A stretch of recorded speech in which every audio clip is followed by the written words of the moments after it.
more powerful, you don't know. He's the guy called the YouTube thumbnail. He's the Sigma nail. So we're viscerally aware of the philosophical stakes of this fight. And then on top of all that, Mouse runs in to tell everyone, Morpheus is like Neo! And they all scramble over the back of their head so much. And the some of the people believe the shot Neo like fighting an instant with one hand behind his back, leaving up to that he throws a punch with a patches, indicating that Neo underestimated his opponents. He simply states, upgrade, and then proceeds to beat the other piss out of all three agents anyway. All this lead up to a point that you can analyze what makes action good and why the responses are really good at it. Like any other matter of subjective taste, we can't just talk you into liking it if you don't. Perfect case in point, Sophie suffers from a rare condition where I get to see Matrix Reloaded, where there are loads of steps like Neo, and Sarah, like most adults, finds it overly long and drawn out. We can agree on other things, like how that scene shows a turning point in the story of the sequel when Neo realizes the Smith is something different and lets her run away. But why bother trying to tell someone to like something they just don't like? After all, you're a grown-up capable of watching a movie and forming your own opinions without needing these people to interpret them for you, right? Right? We're setting out here to talk about what we like about the Matrix sequels. Unpack what is frankly a very dense text. Hopefully people can get the sequels better. Then you go watch them again when you appreciate what they're about and you just like them more. That's spiffing. And while we're talking about how you watch the Matrix sequel, why not consider about the genre? The Matrix was such a game-changing blockbuster when it came out that its cultural cachet obscured a lot of where it came from. However, it's a pretty unchallenging statement to label the Matrix as a cyberpunk story. The digital realm is massive and in some ways far more important than the real one. It's a dystopian future in which the convergence of oppressive hierarchies and golden technologies has destroyed the world. Why are we even arguing about this? Look, just look at the Matrix. It's all leather trench coats and hacking and running from the government and hacking and sunglasses and hacking. This doesn't need defending, but it is interesting to examine the influence of cyberpunk media like Ghost in the Shell, the fingerprints of which you can see all over the Matrix trilogy. You can't hide past Kusanagi. Your thermal camouflage doesn't disguise you from rigorous media analysis. Considering that when you look at the influences on the Matrix, it's unsurprising one of those options the Animatrix was, well, an animated piece. And furthermore, when you see how well the world and the storytelling mesh with that format, it becomes apparent that even the Matrix trilogy was, after a fashion, kind of live-action anime? The world, the storytelling, the soundtrack, the cinematography down to specific shots are so clearly anime-inspired that I think you get more out of the silliest, goofiest-looking action sequences in the sequel if you see them as a kind of anime. And again, when I say I mean me, Sophie, because I am the one who thinks that the action scenes are good, and my contract with Sarah requires me to absolve her of any of my worst opinions. The Animatrix feels very self-confident in what it is, which is an anthology of short films and different animation styles set in the world of the Matrix. Some giving us deep lore and history of specific characters, others just exploring interesting concepts like let someone look up the Matrix on their own enough to support the Resistance, or if there was a physics glitch inside the simulation. Watching it gives you a sense of the broader world and some of the more interesting philosophical questions that naturally arise out of it, but that don't necessarily fit in with the core of the film series or what the series is trying to say. Here's an original example. In the world of the Matrix, most humans, therefore most human culture and art, exists within the Matrix, and therefore is controlled, at least indirectly, by machines, but still made by human beings. So can culture and art in Zion be said to be truly human or truly free? How about anti-machine art, or art that alerts people to the existence of the Matrix? What if your nuanced understanding of culture and art allowed you to understand messages from other people, provided that you both knew about the Matrix that would otherwise go undetected? There are so many interesting questions you can just sit around thinking about. But something interesting here is that the first film doesn't really touch on them. It's just there to sell you one big idea, the red pill. By contrast, ideas like that issue of human culture are at least touched on a little in the Matrix. learned that vampires and werewolves used to exist in older versions of the Matrix. Did the machines put them in because of authentic historical human culture, or did human culture inside the Matrix invent those creatures because of the ones that used to exist and rarely still exist? This is a reflection of the concepts in Gene Baudrillard's. This is a reflection of the concepts in Gene Baudrillard's.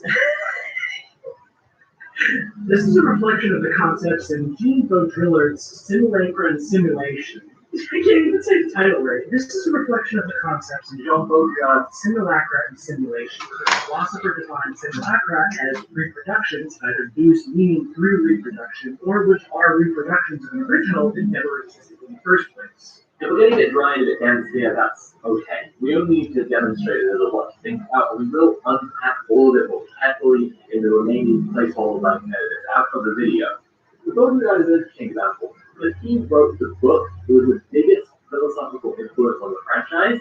He actually had criticisms of the first film and where it fell short, and when he felt like they misunderstood his philosophy, they came back into the sequels and redid better. The thing is, the Matrix sequels ask a lot more interesting questions about the world, and then take the time to chew over their own philosophy.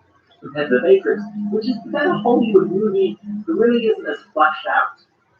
For us to explain this all, the question of what the Matrix sequels are about is going to be central to why the Matrix sequels are good, actually.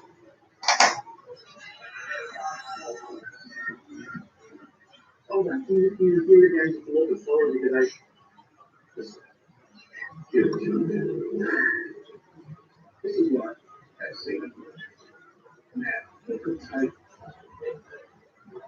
risky executives or trying to be great or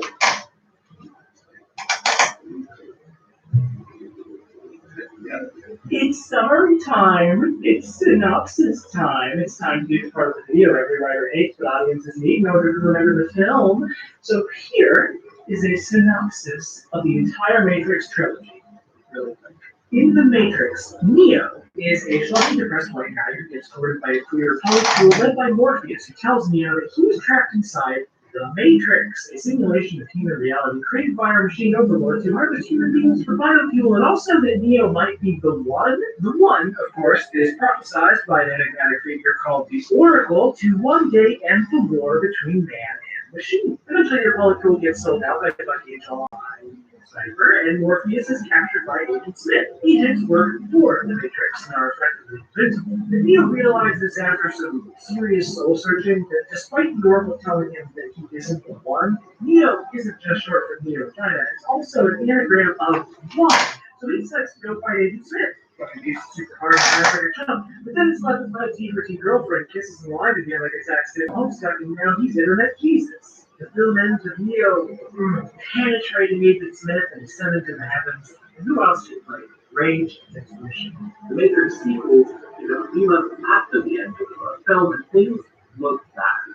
There's going to be a big attack on Zion, and also Smith starts to the dead and blood has to be closed. In fact, Smith might have to be closed on a real guy who exists in the real world, but they were unsure. Meanwhile, Zion gets ready for the big attack by having an orgy and then a lot of arguments. Locke, who is married to Morpheus' ex-girlfriend Niobe, thinks Morpheus is wrong and bad and terrible and stupid and bad, and Morpheus thinks, leave. The gang need to enlist the help of various programs to do an internet heist that might end the Matrix if Morpheus believes hard enough, because if they can get the Mystic Crowd's secret source code, then Neo can do an internet karate on it. So they go to see live-action Pepe Le Pew, who says they can't have the Keymaker, the program they need for the heist, and his wife helps them anyway because of leaf speed.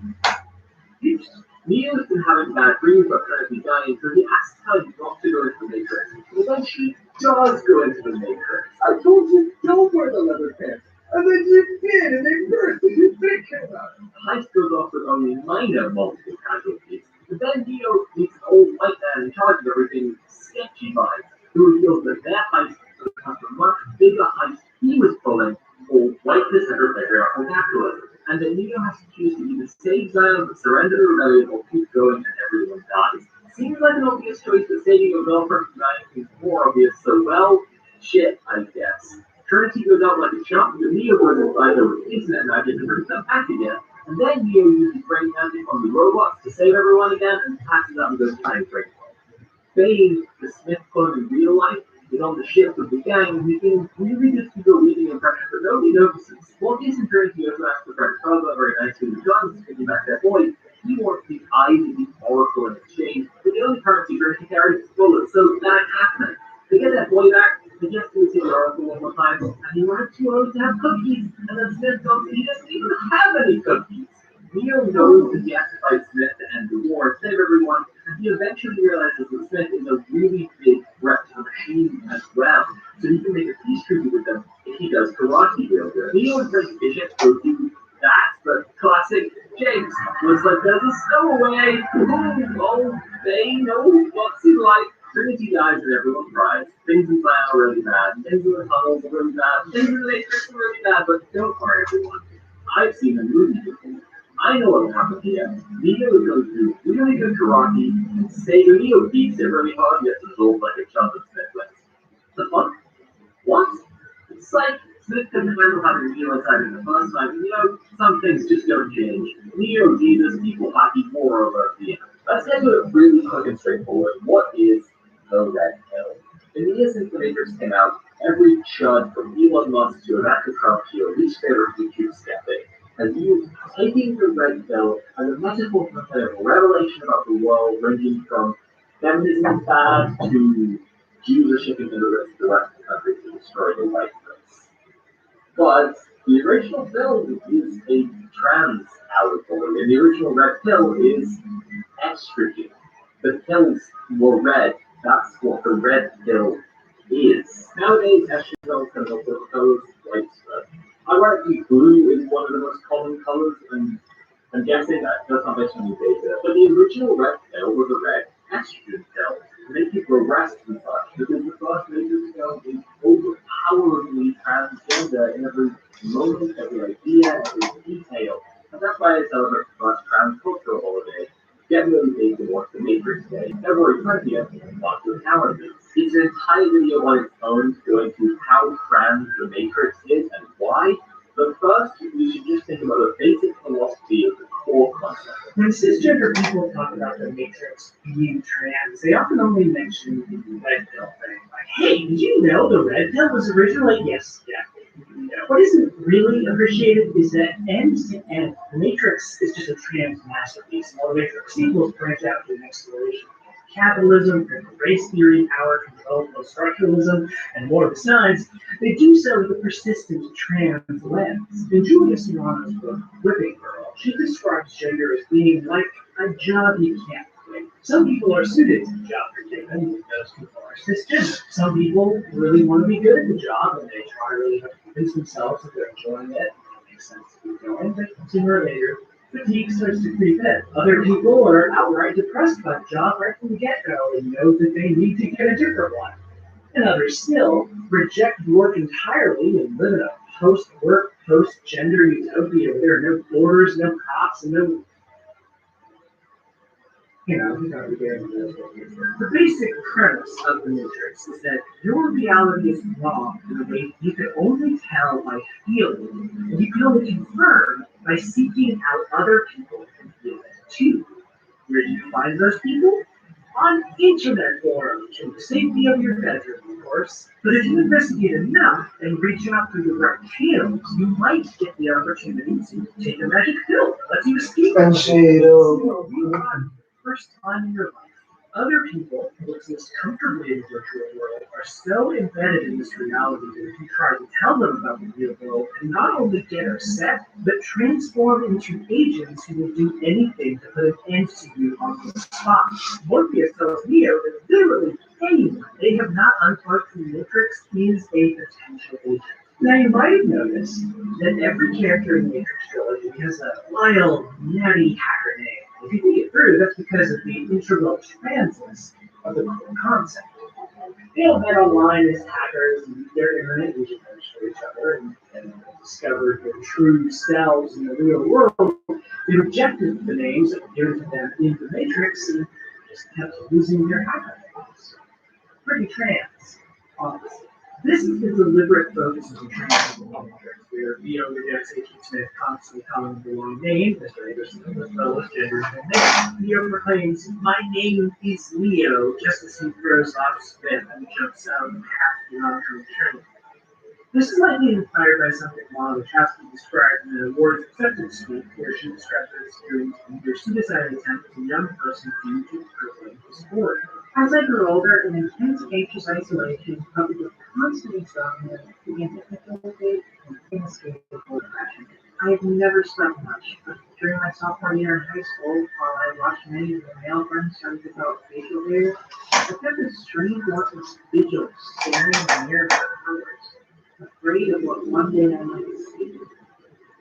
Here, in the absence of words to defend myself, without examples, without models, I began to believe voices in my head that I was a freak, that I am broken. There is something wrong with me, that I will never be lovable. Describing the experience directly, she says, "I know the train platform will be empty at night, as it always is. I let the B train go by because I know the A train will be next, and it doesn't stop. And I see the headlight I take off my backpack, I put it on the bench. There's a note in front of it. I try not to think of anything but jumping as the train comes. This is the platform begins to rumble. Suddenly I know someone walking down the ramp. It is a skinny, older, old man wearing an overly large 1970s square-style black that reminds me of the one I found. He stares at me and I'm staring at each other. I don't know why I'm going to go. All I know is that this is me. I'm still here. Years later, I finally returned to admit that I am transgender. This doesn't mean that I am in love with them. I need a woman, the first person that has made me understand that they love me not in spite of my differences, but because of it.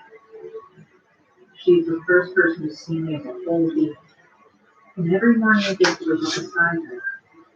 I can't begin to elaborate for me the those two blue eyes in my life. There's a lot of mileage in this premise, and they do a lot with it, especially if you're found this incredibly powerful movie, like Trinity Illusion, where that road goes, per se.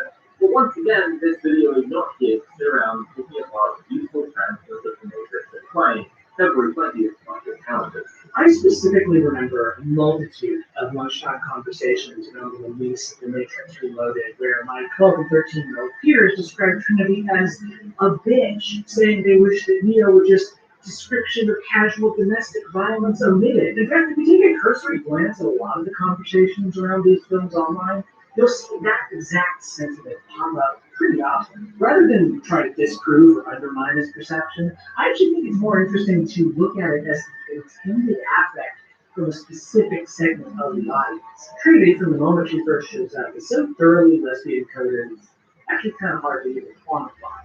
And lesbians, culturally speaking, are often characterized as bitchy, mean, unlikable, which probably has nothing to do with the fact that most stories in Hollywood are written and directed by men who think it's a violation of their human rights when a woman tells them no.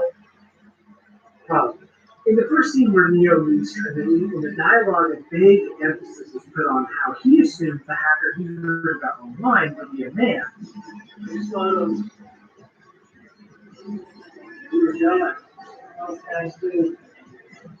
Besides that, there are a bunch of things that can focus on the fact that Childers, which is simultaneously coding her to be attracted to women who love women, but also, arguably, it's also making her appear as potentially trans. It's arguably what they've done here is make her clockable, which now is something that's messy, because it's so much not about things you point to and evidence carefully and logically. It's a lot more about the vibes. So bear with us. We become your tour guides through the Matrix's vibes. What's interesting about being a trans woman watching the Matrices post-2020 is how clear they aren't, or rather how cisgender and heterosexual they appear to be on the surface. These days, a whole lot of criticism about popular media comes down to demands for more and better representation of minority groups, and not just a couple of gays who hug in the background with a lot of focus. No, we want named characters who feature prominently, who embrace gender or sexuality as part of their character, but not their entire character, etc. You know the drill. And The Matrix often comes up in these conversations as a deeply transgender film. An example, at the time of possible trans women using their art to explore the complexities of identity. And the queerness of these films is undeniable, assuming you know what to look for. But where does that queerness reside exactly? Because you can't actually point to any traditional representation in these films, the studio saw that. And the short answer is, it's in the vibes. What we really want from the vibe zone is understanding the way this trilogy constructs themes. Because a huge part of what is carried across from the first film into the Matrix sequels is about this vibe. Gender is a really strange and abstract thing. It's like the Matrix. That's the original allegory of the film. It's so all-encompassing and totally surrounding that it can be incomprehensible. But contextually, gender can be understood for what it is.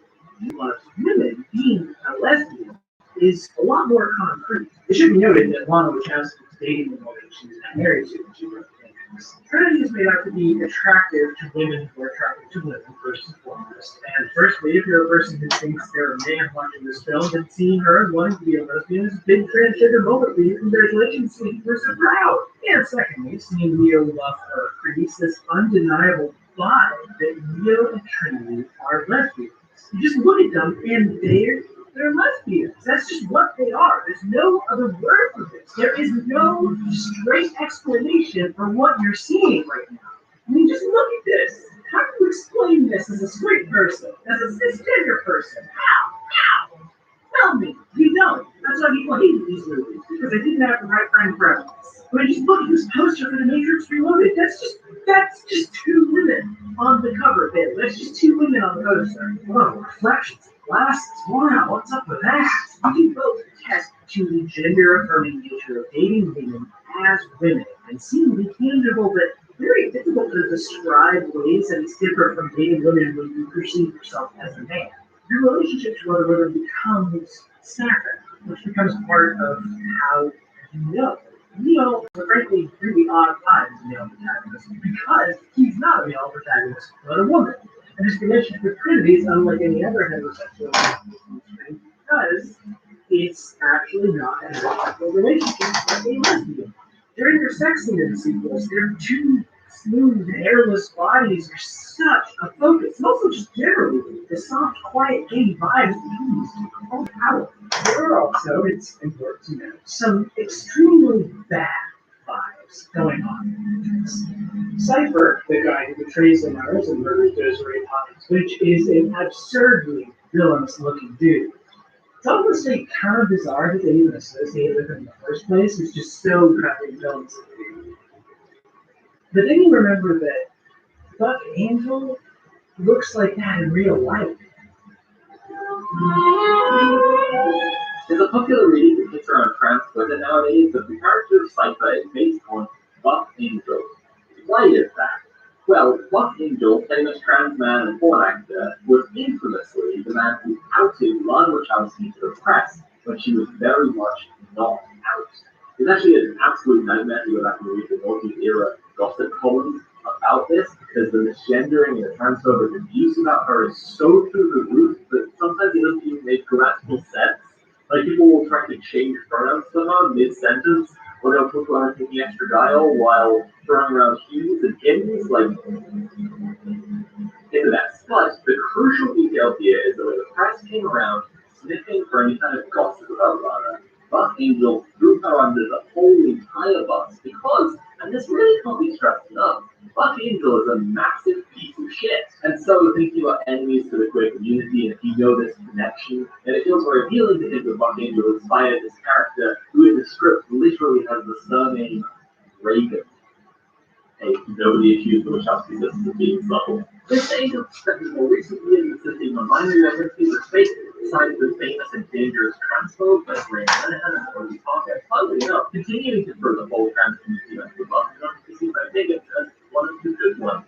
Naturally, a new ideas, along with the disgusting betrayal to a fellow transgender person made the Matrix, which, as we've already established, is so thoroughly about being trans, all seems like really compelling evidence in the reading that Buck Angel is Cypher, the character who sells out the other runners, the agents, in exchange for the opportunity to go back to sleep and re-enter the Matrix. The series actually focuses on the threat of the fake ally repeatedly, the short and animatrix dedicated to it, and the whole arc of Smith possessing Bane and Matrix sequels. Because to be fair, it's a very effective and scary concept.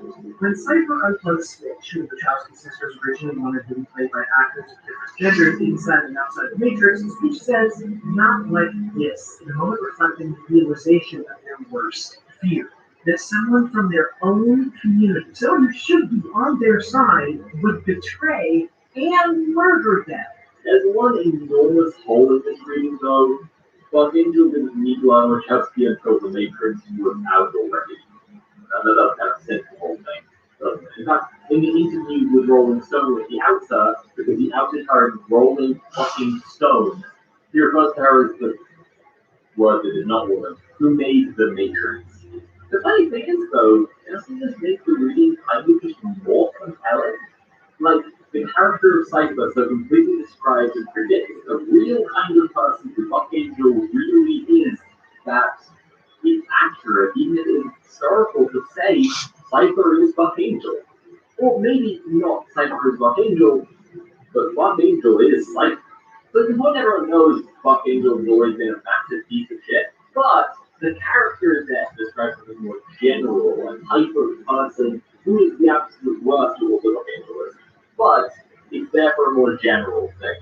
This isn't actually the only time that the Matrix trilogy describes a type of guy so perfectly that it gives you chills. It also does that with Agent Smith. But we'll get back to that. The Wachowski sisters, the Paul Wachowski in particular, has a history of pushing to get trans representation in the media, and sadly there's also historically been a lot of pushback. So it's probably worth saying that so much of the Matrix trilogy's queerness only gets to exist in the vibe zone because they literally weren't allowed to put explicitly trans characters in it. There's this great bit in an interview with Sensei co-writer J. Michael Straczynski where he describes the moment he suggested having trans characters. The funny thing is that when we were working out who the characters were going to be, we had pretty much all of them locked except one. I would say this is a character who's a hacker. It's a bridge between different kinds of worlds. It would be kind of cool if she was transgender. And Lana shot up out of her chair, dancing around, going, "It wasn't me this time. It was him. It was his idea." It's important to understand this theme conveys so heavily through the vibes, because the product of that is that it rolls a few things together. As we've covered, Neo and Trinity's sapphic vibes are integral to Neo's transness, and that means that queerness and love become one uniting element in the series.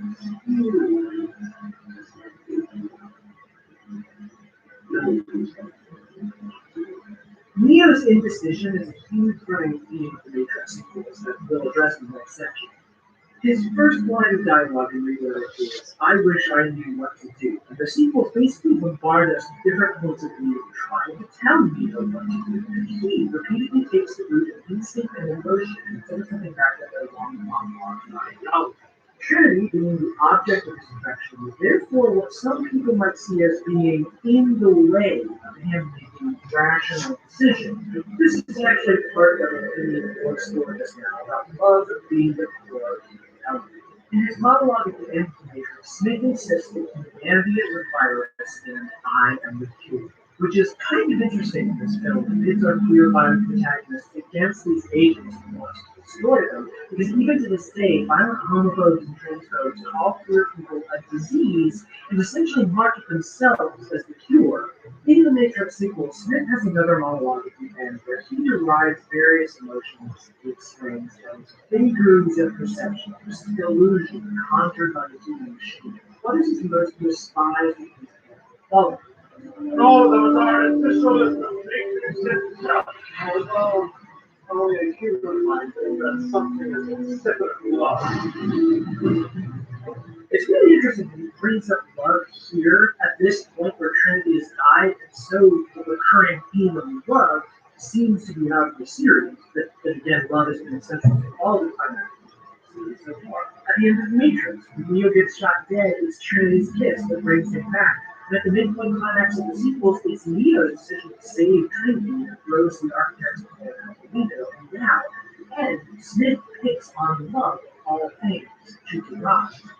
This scene is complex in its setup and payoff because a bunch of it revolves around the ability to supposedly see the future, but we'll get to that in a second. Either way, Smith, who's originally Oracle, says to Neo, everything that has a beginning has an end commonly, which is significant first because it's one of literally 2 times in the whole series he calls Neo by his name, and secondly, because this is the final confrontation of this film, where at the same point in the first film, Neo proclaimed, "My name is Neo," and thirdly, because Smith is able to quote from this scene he wasn't present for, only because he retained some part of the Oracle. He overwrites every person, human and program in the Matrix, but all of them remain a part of him somehow. And it's that vital element, choice, love, fairness, humanity, that Smith can't reconcile.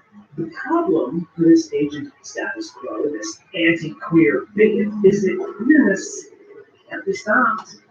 So when he finally gets what he wants and absorbs Neo, the whole thing just kind of comes crashing down around him. Smith is the monster of the Matrix because the Matrix is trying to fit the natural diversity, difference, choice, queerness, and love that makes up human life into a rigid machine system. And ultimately, it's that vital human element which is Smith's undoing.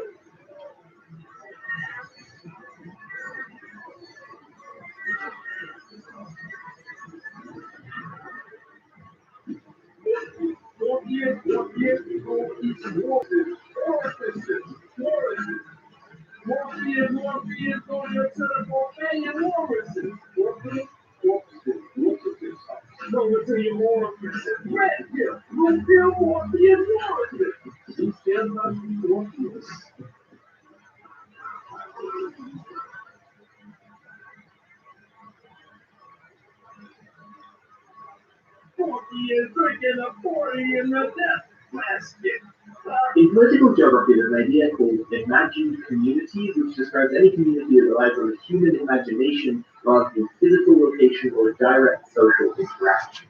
As a nation, for example, needs an imagined community that someone in your country can be so far away from you that you need an imaginary thing called a border to explain why they, and not the rest of the whole world, are in a community with you.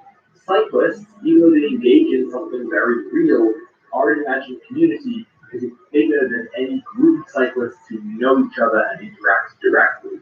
People who engage with the same memes are taking part in an imagined community. I do that. Imagined communities are thus discovered that an abstinent individual name, which ain't like nationalism.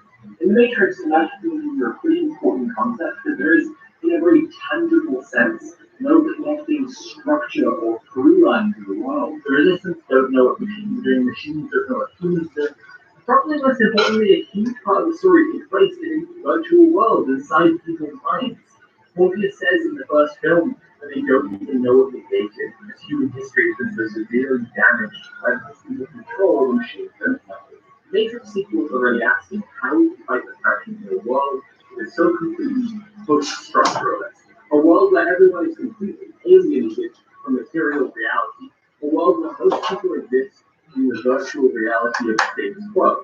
A world where everything is ideas upon discourses upon culture. And Morpheus' answer is pretty simple. Like, in fact, the word believe is an upsetting number of times from screenplays of hey, no one views which are reasons to make someone. It isn't just Morpheus. Other characters touched by Morpheus' character arc have to confront their relationship to fate as well. A perfect example from the sequel, of course, is Luke, who was converted from a skeptic to a believer. In his first scene, Morpheus asks for trust him to put his faith in him, and then back in Zion, wait, sorry, hold back to see. What the fuck was Link going to say before he saw the kids here? What? I'm not even talking about the language. I just how can we finish that sentence? Is there a good way to? God damn, that's a thirsty boy. Luke's faith is challenged from 2 sides as he asks him to resign his commission for the Nebuchadnezzar because both her brothers were killed on it. But Morpheus asks him to believe Because of Link's promise to Dozer, he really feels that he has to go, but as a last token of protection, the more superstitious seed gives Link a charm necklace that as he begins to believe more spiritually and work with Neo, he starts to wear. Link's big conversion moment comes when he sees Neo fly at impossible speeds to save Morpheus and the Kingmaker just in the nick of time. And then throughout the rest of the sequels, Link is a more passive background character, but at the end, when the kid comes in to tell everyone that Neo saved them all, Link is right at the front of the first to start cheering. These tests that they happen constantly in trilogy, we also see they not only be tested but also evolve. For example, in the Matrix, Morpheus attacking an agent is an act of self-sacrifice by the other's trying to escape. It's well been established that trying to fight an agent is suicide. However, at the end of the Matrix, Neo's turning point when he truly becomes the one, or as Morpheus put it, is beginning to when he chooses to stay and fight an agent instead of running. Something understated about the highway sequence, which might not have been apparent the first time viewers, especially if you haven't watched the film very recently, is that Morpheus staying and fighting an agent is actually a really big fucking deal. In the hierarchy of action which has been established so far, nobody can fight a regular agent. But Neo was defeated, so they actually got upgrades in response to Neo, or Neo defeated. So to stand your ground and fight against an agent at this point would be even more dangerous. Morpheus has seen Neo fight them and win. This is something really interesting about Morpheus' faith. There seems to be a dichotomy where he believes in things in the traditional sense of faith, but also a materialist and evidential side to his belief. For the longest time, I didn't believe it. And then I saw the fields. When he sees miracles come to pass, his faith gets stronger, and so does he. Neo is constantly broadening the realm of the imaginable. With this in mind, Morpheus' speech design is really interesting. Now, Morpheus' speech design is really interesting for a few reasons. Firstly, it's just very cool, and for its fictional performance, it's fucking badass. Secondly, the speech is followed directly by an orgy. He tells them this is Zion and we are afraid, and then everybody fucks. Another reason it's interesting is the language he uses. It's much less like a creature, and it's more like a union leader, a communist rabble-rouser, a revolutionary. He's literally talking about machines, but Fishman chooses to spit the word machines in the line. I remember that for 100 years we have fought these machines. Why? Because he's talking about capitalism. Duh! The machines of capitalism. Obviously, they're the beneficiaries of the system that keeps people in a virtual reality. But that's capitalism, baby! But what's really interesting is that in his speech, Morpheus tells Zion, I stand here before you now, truthfully unafraid. Why? Because I believe something you do not? No! that's actually huge. Here the word that appears more than any other word so far in the series is suddenly thrown out. He denies his own belief. So how then does Morpheus explain his confidence? I stand here without fear because I remember. I remember that I am here not because of the past that lies before me, but because of the past that lies behind me. I remember that for 100 years we have fought these machines. I remember that for 100 years they have set their armies to destroy us. And after a century of war, I remember that which matters most. We are still here! It's really interesting what he does here, explaining his faith not as a product of blind belief, but something that grows every time he sees human beings continue to persevere in survival. Like, Hunter doesn't want to work with renters unions where they use their solidarity to do things like stop evictions, make landlords do repairs, and the other bare minimums that the job of landlord is supposed to be, and like help people get back their deposits, because you would believe the number of parasitic, insidious ways landlords find to be the absolute scum of the earth. But the point I'm trying to make is that something we say about the union is that every time they take on a member's case and win, the union gets stronger, and they make all renters safer, and landlords more brave. That's what Morpheus' faith reminds me. And anyone believes what you believe. Faith and belief are prominent recurring themes, and they tie into something really big, but particularly prophecy is a really interesting thing in the Matrix trilogy. What people think will happen and what ends up happening are really worth paying attention to. But don't worry, it's only subtle. It's not like any characters waste their time talking about destiny and choices and determinism and free will or anything. For example, Morpheus says that the machines will never reach the gates of Zion. And here's the thing, he's fucking wrong. To have one of the main characters who remains likable and cool and compelling, who's presented by the stories consistently right about so much, be so devastatingly wrong, is a really bold statement. Unfortunately, if you're watching these films as two separate movies in a series that inevitably land, most likely you forget even major predictions. I don't feel like a payoff for this setup if you view it as a separate story. It honestly feels almost like a mistake. But no, this is his prediction and he's wrong because he believes so completely in Neo. And also because he doesn't know about the 5 times there was a revolution before and the 1 and so on. It's fair to say that revelation would be completely devastating to Morpheus more than anyone else. So let's talk a bit about cookies, candy, broken pottery, and prophecy. Get ready for some of the most essential and important symbolism in the whole Matrix trilogy. That's right, baby, we're talking about cookies and vases. Vases? In the Matrix, when Neo first meets the Oracle, she memorably tells him not to mind about the vase, which can turn around, passing the vase before and smashing it. Oracle says, with a wry smile, It's really going to make your even later on, yes. Interesting. The thing is about this line, as with so many lines in the Matrix, is that it's just navel-gazing enough that most people will probably go, huh? And then never really think too much about it. But also, like a lot of those lines, it's there for a very deliberate purpose. The Oracle is actually giving Neo a huge clue. We'll talk about this more in a second, but the role of the Oracle inside the Matrix is to find the one and then control the revolution against the Matrix, leading to the decision where what the architect describes as the integral anomaly will be resolved. Neo will choose to save Zion and forfeit the resistance. With this in mind, it's extremely worth going back and watching everything the Oracle says and does again. They have to hand up candy, little pills, to Neo every scene, which is what she's doing. She's giving him little red pills. But in their first scene, he accepts. In their second scene, he is hesitant, asking if he can trust her to take her advice anyway. And finally, in their final scene together, the first time he's seen her after learning what her role in the Matrix really is, he refuses.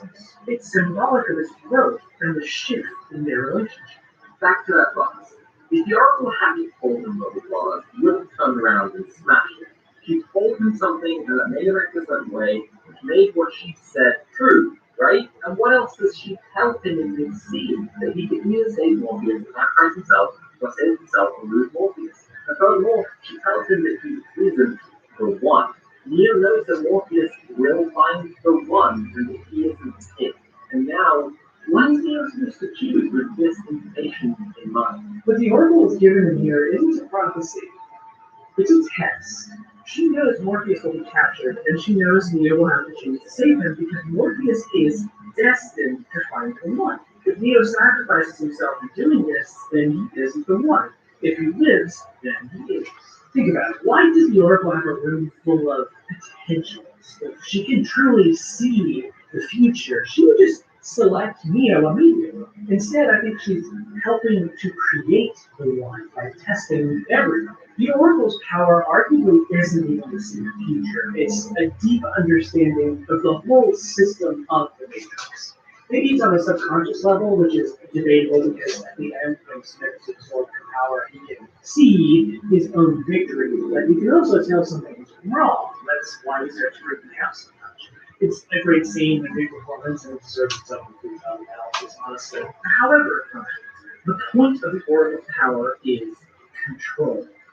It seems like she, as a person, genuinely wants to help the resistance, but her programming, which could be understood as her class interests, are against it. As the architect reveals,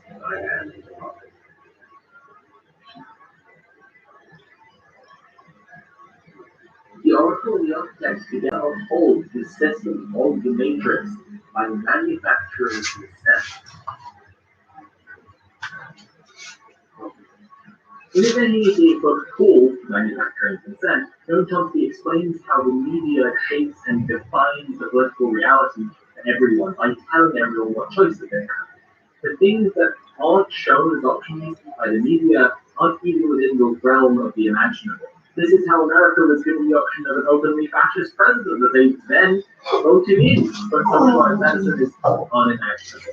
This is how Jeremy Corbyn was slandered by the UK media for half a decade without ever being given a chance to straightforwardly defend himself, and then crashed in the 2013 election, which was framed by the media as all about how to handle the UK leaving the European Union. Because focusing on actual policy instead of chest-beating nationalism would have shown Corbyn as a vastly superior candidate.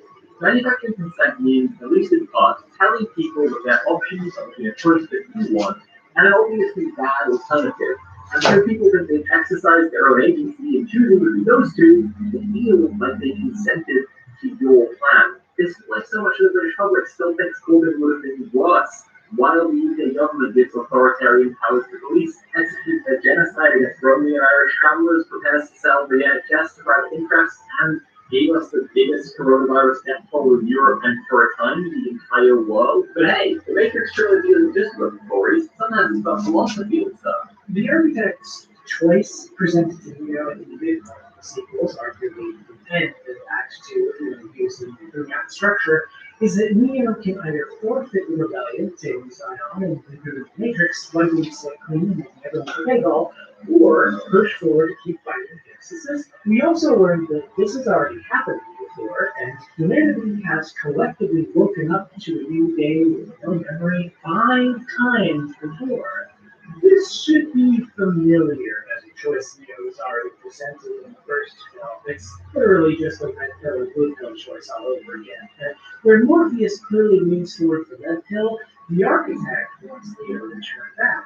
So to make it seem like a dead end, the architect tells us that choosing communication will result in social annihilation of humans.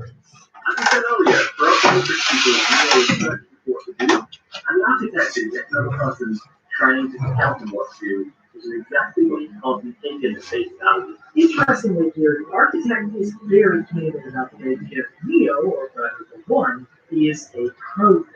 That the One is manufactured and designed to play a role in this system, even down to the specifics. He says that the 5 versions of the One that came before all had a built-in love of humanity, but that Neo's is all focused around Trinity, which is interesting because it tells us explicitly the difference between Neo and the ones that came before them.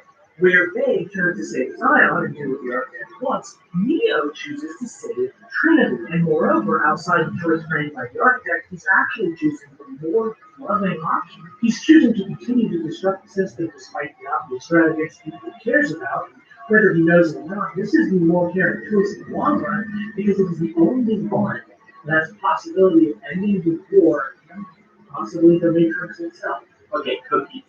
The cookies the Oracle is making in the last scene of Neo are another crucial symbol. In that scene, he tells Neo that he now has the psych ID he can see the whole system like she can. But when he first walks in, she says that she was hoping to get these done before he got here. But again, it draws attention to the nature of her power. She can predict the future, at least within the Matrix, because every actor within the Matrix is known to her and also has less information than she does. By sharing her information, she can control people, but they're all trivial to her. You can actually see something really interesting happen in her first scene with Neo if you're watching really closely. Her dialogue with this manner of someone who knows what other people are going to say, but as the scene progresses, Neo starts talking the same way more and more, up until the point where she tells him he isn't the one. She's deliberately keeping him in the dark at that point, and later on he naturally develops the sight on his own. He becomes an actor in the system who has as much information as she does, and yes, that's why she can't bake him cookies on time. Neo has become unpredictable to her. Smith, by contrast, draws direct attention to the cookies and how the Oracle set them in front of him purposefully knowing he would snatch them. Furthermore, how if she knew he was coming, she should have just run away. But the Oracle knows Smith will find her and absorb her eventually. That's why she tells Neo it's gonna come down to the two of them.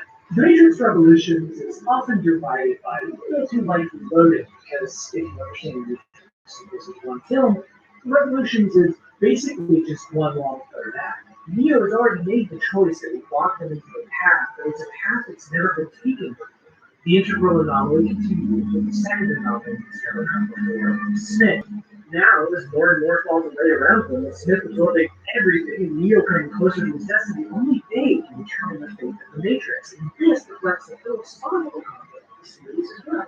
It's something about the serious philosophy of the Matrix sequel, and to prove this is serious philosophy, they got their own French further. The Merovingian later historic French scientist, the really interesting character, who, like the many characters in the series, is wrapped up in a big, goofy cartoon character. In the middle of explaining his ideology and how it relates to the nature of causality and determinism, and also giving a lesson in class and power, the Merovingians stopped talking to the gang to send a woman a magic code pussy on tape and then leaves to have sex in the bathroom. Being a horny French guy is like a prison. However, what the Merovingian is saying is really interesting. He flat out says he doesn't believe in choice. Choice is an illusion created by those with power and those without.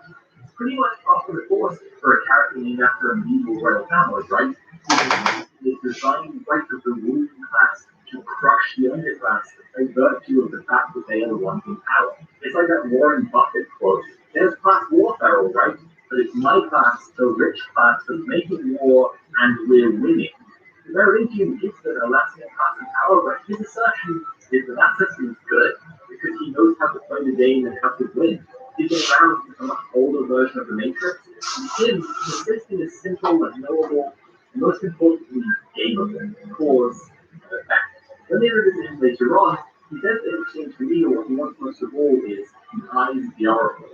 We don't know if he has literal eyes or something else. Somehow we can transfer her power to him, but understanding that her power is this innate knowledge of the whole system and its totality, you can see why that's something he wants, and why it would make him very, very dangerous. Probably even more horny. For as creepy as he is, it's hard not to love the Merovingian when he drops the biggest twist in the series in the middle of casual conversation.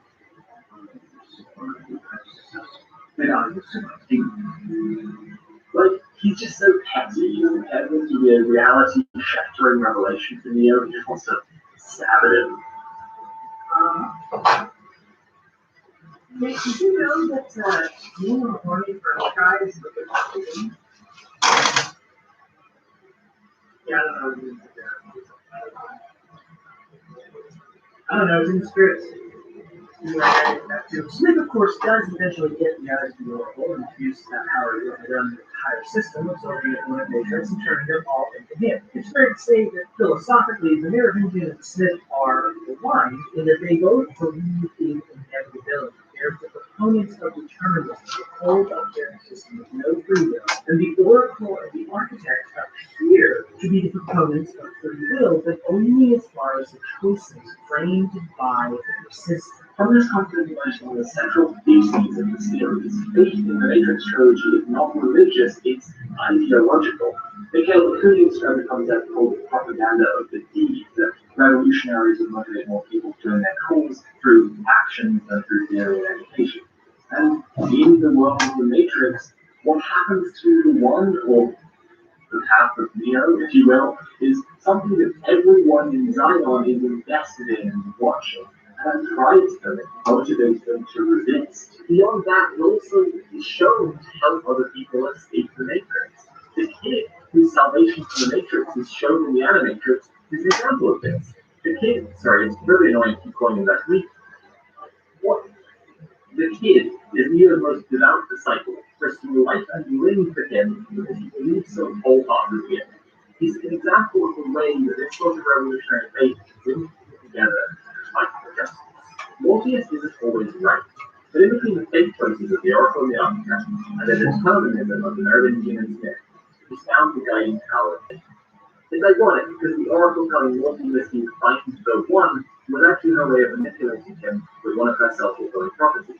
But she simply underestimated just how much, just how strongly he would believe. See, and that's why the Jesus imagery wasn't just there because Neo was really cool. I think people tend to see a Jesus allegory and immediately switch off their brain. There is usually a little bit more going on there. It's definitely one of the places where we can play the card. The sequels are good, but not perfect. But in the situation that they created from the first film, the extremely individualistic chosen one narrative, what fate becomes in the sequel really emphasizes the sociological structure. Without Neo, the war is just the extended, brutal, futile struggle in that dead-end cave against a sentinel for every man, woman, and child. But with him, it can be won. It's still individualistic, but it makes the point that outright bloody revolution against the side that already holds all the cards would probably end very badly. Neo goes to negotiate with the machine by leveraging power against only he can defeat Smith. But crucially, Neo's part in this war isn't the only part. A whole lot of the screen time of the sequels is spent building up to the battle to save Zion, and this often comes up as one of your weaker elements. Whether or not you think the actual mech battle in Zion is a bit too long, which, to be clear, Sarah, think you could probably trim a good 2 minutes out of the sequence and the film would be better for it, it's still essential for the end game to have any kind of emotional resonance at all. Because Neo, like Jesus and the Joker, lives in a society, and all the code-bending superpowers in the universe can't bring a city of corpses back from the dead. While Neo, Morpheus, and Trinity are gallivanting around the Matrix talking to mystics, characters like the Kid, Commander Locke, Link's wife Z, and this so-called nudge of building rockets, running drills, and getting ready for a disadvantaged ground war against the Legion of Machines. And in the same way that Morpheus believes so hard that now he can fight an agent, so too are the residents of Zion pushed to extraordinary lengths because they believe the impossible is possible. I actually get a little bit teary-eyed at the moment when the Kid makes this kind of the counterweight when the doors to Zion closed and says,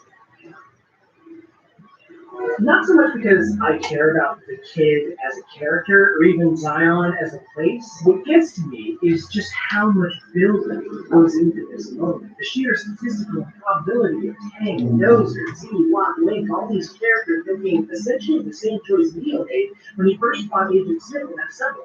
They all had so many opportunities to run away, to take the low-risk option, but no, they chose to fight, and they fought hard because they believed in something bigger than themselves. And it's because of them that Neo's bargaining with machines even means it. I think the obvious allegory to capitalism that the Matrix is, the ending had a great piece of the machines that some people a little thirsty for action and triumph. But the sequel was driven to show us that the programs, and by extension the machines, are people too. It's a system that is bad and needs to help. Besides that, it isn't actually just capitalism. This is a series of very conceptual intentions.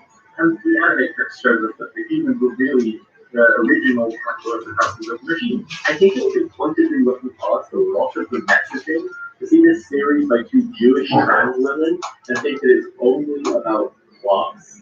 Again, this series has very intersectional intentions, and the Matrix applies as an allegory to all of them.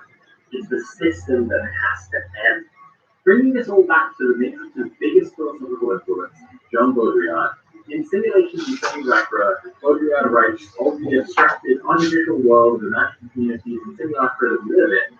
If once we were able to view the warhead's fable in which the cartographers of the Empire draw up a map so detailed evidence of covering the territory internationally, today abstraction is no longer that of the map, the tool, the mirror, or the concept.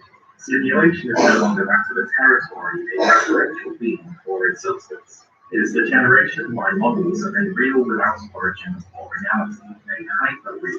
The territory no longer precedes the man, nor does it survive it. It is nevertheless the man that precedes the territory. It is the real and not the man whose messages persist here and there in deserts that are no longer those of the Empire, but ours, the desert of the real itself. This gives rise to one of the most famous and important lines from the first film, of course.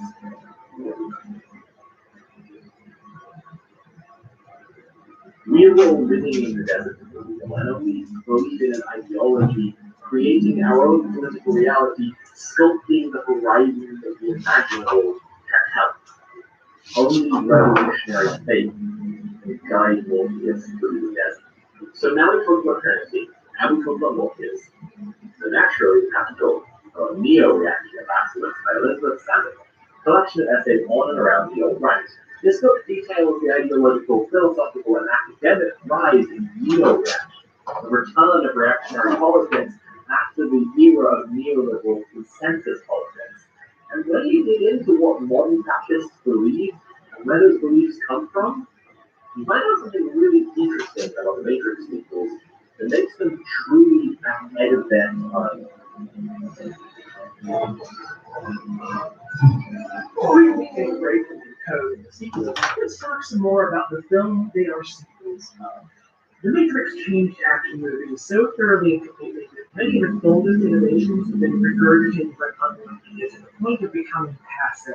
Bullet time, symbolic Jesus imagery, bourgeois-inspired fight choreography, the Wachowskis took a mishmash of genres and synthesized them into one of the tightest action films ever made, but they didn't stop there. While its cultural influence has been largely stylistic, The Matrix owes much of its longevity to its philosophy. This is a film that asks big questions about choice, free will, and destiny in a way that literally every big-budget action film since has tried and failed in any way, because of course Wachowskis have actually done the reading, not just thoughts and original ideas they read about already. Because of this, I find myself completely drawn in by the drama of The Matrix every single time I watch it. I've watched it like 20, 30 times just in the last 5 years. And yet the Matrix is flawed. Or maybe flawed is very too succinctly. It's less flawed and more naively incomplete, at least in terms of the political messaging the Wachowskis seem to have intended. The tragic part of coming to enjoy and understand the sequels is realizing where the first film falls short. It's almost a struggle to explain what's wrong with the Matrix, just taking it on its own. But as an example of what we need, here's a question. What does the phrase taking the red pill make you think of? Probably not a flock of trains and prancing happily about in the commune raising chickens and lawns. Probably not a glorious workers' uprising, right? You're probably thinking about a man who hasn't showered in a week telling you that you're ugly online. We'll talk about this more in just a second, but essentially, the original Matrix's chosen one narrative leaves plenty of room for folks of all stripes to put themselves in Neo's shoes, including libertarian themselves and modern-day snake oil states. But to an extent, this is just a problem with fiction, which naturally has to simplify complex situations for the sake of brevity. For instance, in the HBO miniseries Chernobyl, the character of Ilana Komer is a composite meant to represent the dozens upon dozens of Soviet scientists tasked with preventing a nuclear meltdown in Ukraine. From a dramatic perspective, this makes sense. It makes the story easier and simpler to tell, so the audience can understand the overall narrative without getting bogged down in the specifics. But this tendency of fiction to highlight singular characters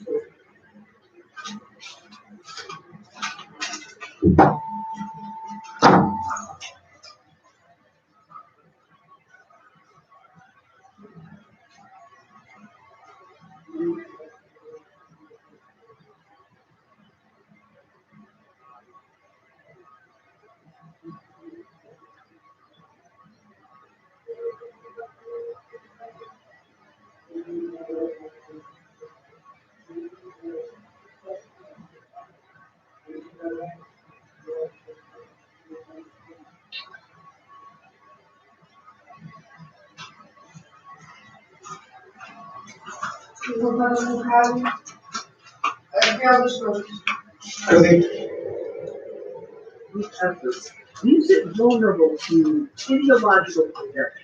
In the episode of Behind Ambassadors podcast titled How Hollywood Helped the Nazis, host Robert Evans points out how Nazi Germany actually didn't go gaga for Linda Regan's show. Instead, they loved American movies like Agent Smith Goes to Washington, where an ordinary guy goes and gives the authorities what for. It's really that stories with mass appeal usually fit comfortably with a lot of different ideologies, because what ideology doesn't lead itself to taking good people from the bad people. And without very explicitly anti-fascist elements, any such story of heroism is easily co-optable by fascists. As Evans himself says, If The Matrix had come out in 1936, I think the Germans would have loved it. Unlike the sequels, which examine systems of control and power very intimately, The Matrix is trying to sell you something. You can, and I guess you have, argues that the Matrix is trying to get you to realize you're trans if you're trans. But the problem is, it draws a parallel between what it's trying to do there and socio-political systemic issues. Everything in society is wrong in a subtle way that people can feel but nobody can describe, and the solution is to take the red pill. This is at best only a first step toward anti-capitalist politics without much strong follow-through, and at worst, perfectly manufactured to be co-opted by fascists and other people with ideologies are fundamentally a scam, because the red pill is a cure-all being sold to you. So given how the first Matrix was quickly co-opted by folks all over the political spectrum, mass shootings like Citizen would earn into a chance to let you regret that the wasn't said. See, Neo is difficult to write around. He's basically a stereotypical blank slate for the surrogate character. We never really learned much about him besides he works for a respectable software company. He pays his taxes, he has a social security number, he helps his family carry out their garbage, which is fine enough.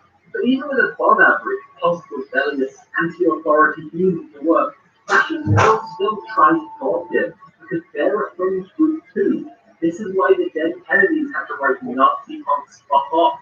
If you don't want Nazis identifying with your protagonist and co-opting your film, you want to put in lots of work and making sure it exists in a context which is explicitly anti-fascist. So let's talk about agents then.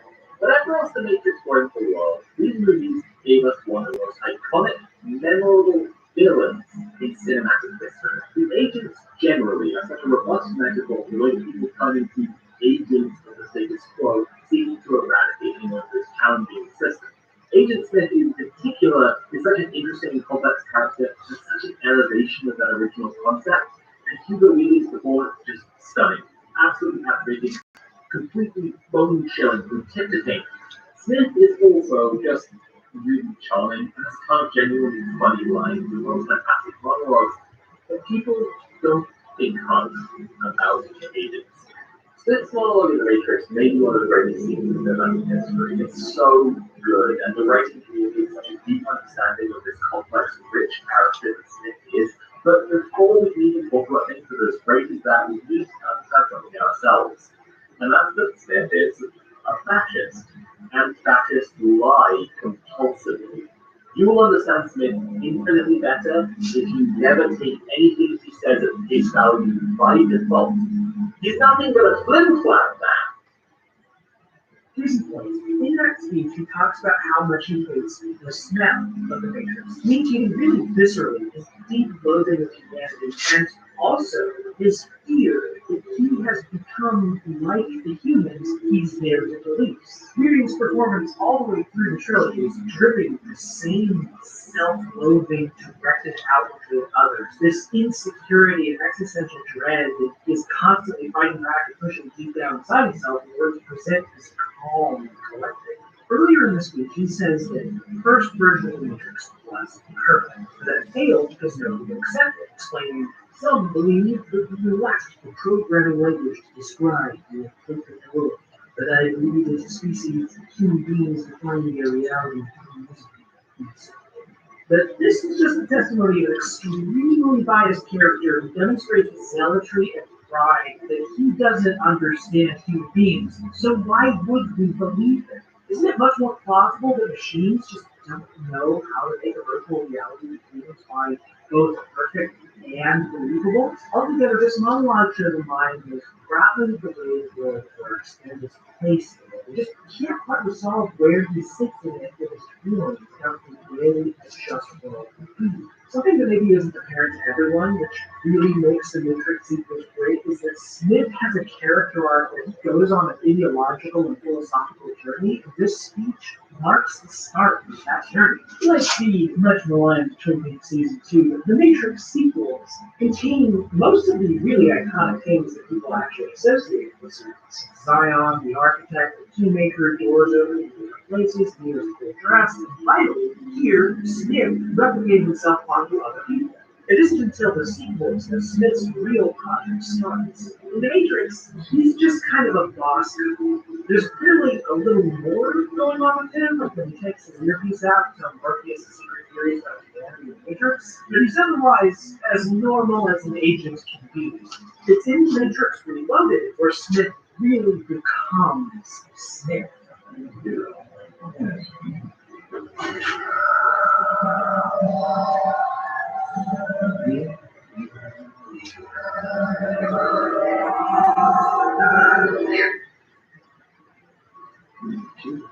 Smith becomes Smith in the Matrix sequel because instead of words, this is also significant because the first time Smith calls him Neo. At the start of the story, from Back from the Dead, significantly, he uses his earpiece as a message for Neo, messaging himself. Unquote, in exactly the same way that the runners have been. See, Agent Baby's beliefs in a way that makes you believe by the setting of the Matrix and everyone else, arguably even more so. Smith's had his reality shattered, and now he sees the Matrix for what it is. But crucially, compared to Neo and the others, this revelation turns Smith from a reactionary authoritarian to a full-blown fascist monster. He has, in the most commonly used modern version of the metaphor, taken the red pill. The fact that he can go on from revolutionary language of the runners is no accident. That's what fascists do all the time. But it's bizarrely relevant that he says he thanks Neo and that Neo is the cause for his freedom. Because of how much modern reactionary ideology uses that same metaphor for showing the Matrix, the people who use taking the red pill mean finding out the world is really run by leftists and Jews and are what to destroy the whites. Also, in a sense, owe their quote-unquote freedom to Neo, right? Or at least they think they do. This is where Neo-reaction of absolutes comes in which Elizabeth Sanderson describes the various exploits of popular figures in the early stages of Neo-reaction online. Naturally, she has a long analysis of the red pill and the corruption of that metaphor by reactionaries in the title essay of the book. But one thing that's really interesting is that one of the reactionary philosophers she talks about believes that revolutionary struggle and progressive social movements are all part of the same elaborate system of control. Sound familiar? Mencius Montag, neo-reactionary warlord and red pill philosopher, describes a system where revolution is all part of the same machine in all other systems of control, and therefore, according to Montag, the only way to truly rebel, truly take down the system is to give into the system and conform utterly, thereby making it lose momentum and collapse on itself. Fascinatingly, as you should be aware by now, the co-option of rebellion by the people in power and the manufacturing of consent is a central theme of the Matrix sequels. But maybe more fascinatingly, the natural conclusion everyone comes to is to rebel even harder against the system that they seem to want rebellion, not give into it. Volkswagen is seeing the system for what it is and wants to make everyone conform to grind it to a halt. But his ideological problem actually fits so well into the terms of the Matrix sequel, we may as well explain it in those terms. He takes what the architect says at face value, and that leads him to the conclusion that it's destructive to that system, but only in a way that will kill everyone else as well. Hopefully it's clear by now the reason we're talking about Mencius Montag so much here is his ideological malfunction is absolutely identical to Agent Smith's. Agent Smith took the red pill and became a fascist. Cards on the table, I think it's kind of fair that people didn't understand what these films were about in 2003 during the Bush-Blair Clinton era of Texas politics. But in the year of our Lord current year, can you not tell me that you understand what these films are about now? After 5 years of fascists marching in the streets, telling everyone to take in the red pill was to make people just like them, Agent Smith is an absurdly perfect prediction of the exact kind of person who got all the wrong messages from the Matrix. Or maybe someone who got all the right messages, but just interpreted them bizarrely differently into a fundamentally reactionary, authoritarian personality. Agent Smith is reactionary matrix fans. He's got a fascist analysis of the world based on Neo's revolutionary one, which is exactly who the modern reactionaries are. More like neo-reactionaries. What's that now? Did it say a little bit? Now, it's not exactly made clear what kind of mind-blowing sexual experience Agent Smith has when Neo goes inside of him and explodes him from inside the Matrix, but it definitely has a profound effect on his outlook. Something about this experience lets him deeply understand the Matrix, in the same way that Neo does, and even change reality around him. In the same way that Neo is a program called the One, written on the human mind and consciousness, Smith learned the ability to overwrite people with himself. He overwrites Bane early on in the Matrix sequels. There's a reminder when he approaches Neo with a knife, and then Bane's plot is fully set in motion at the halfway point of the story, which you're watching as a film, culminating with his attempt on Neo's life and Neo's blindness. We'll get back to Bane, but of course Smith doesn't stop with overwriting one person. He overwrites more and more and more people until everyone in the Matrix is just Smith. At the end of the Matrix, Neo chooses to stay and fight Smith instead of running. At the end of the Matrix Reloaded, the architect tells him that his rebellion is all part of the mission's plan, and Neo chooses to save Trinity to find Voltaire and turn this system they've set up. At the end of the Matrix Revolution, the climactic fight, Smith has Neo beaten, outnumbered, and overwhelmed.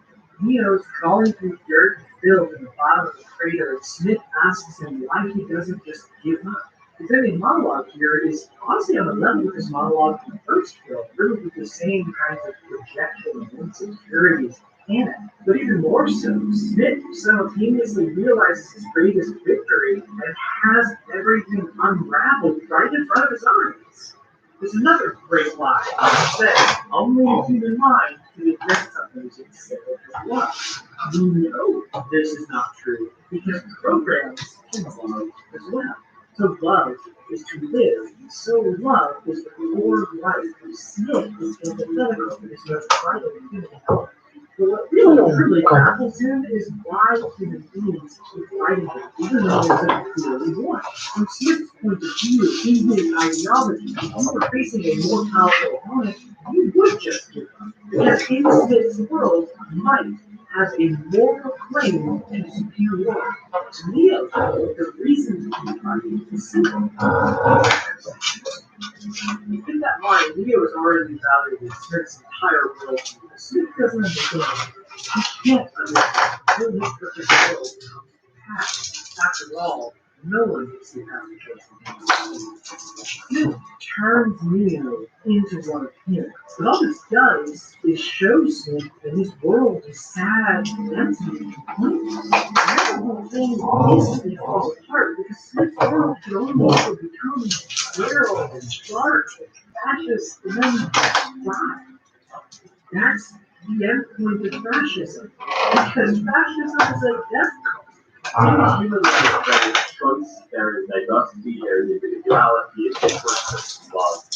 In a fascist life, there is only an inevitable, inescapable love. One of these lives has a future, the other is not. Here's the thing you know in character Smith. All the things he says about human beings actually tell you an enormous thing about himself. His monologue about program has virus, they kill most, and then release people does exactly what he does. And it's dead in this world by replicating around the same way. This one is a lot. Actually established much earlier, and the other cookies.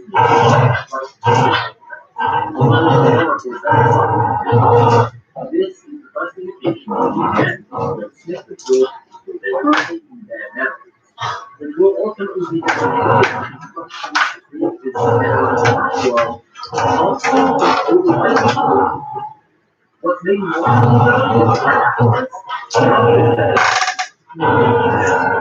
Smith says this world is absolutely wonderful. This is what the oracle's children. He don't get crazy with together. He could walk. Everything else fits well because Smith is said this right after saying cookies mean love like everything though. That this tangible Ow! another political actor on the left, I. Neo the Oracle American Outcast. He feels like he's been left behind without nourishment, which isn't true. He literally thought he started from which and speaks to a self-victimizing mindset very typical of a fascist. The evidence in the way that he said it's wrong sounds like an accusation, as though active members of the others know that mission controlling them on the system of discrimination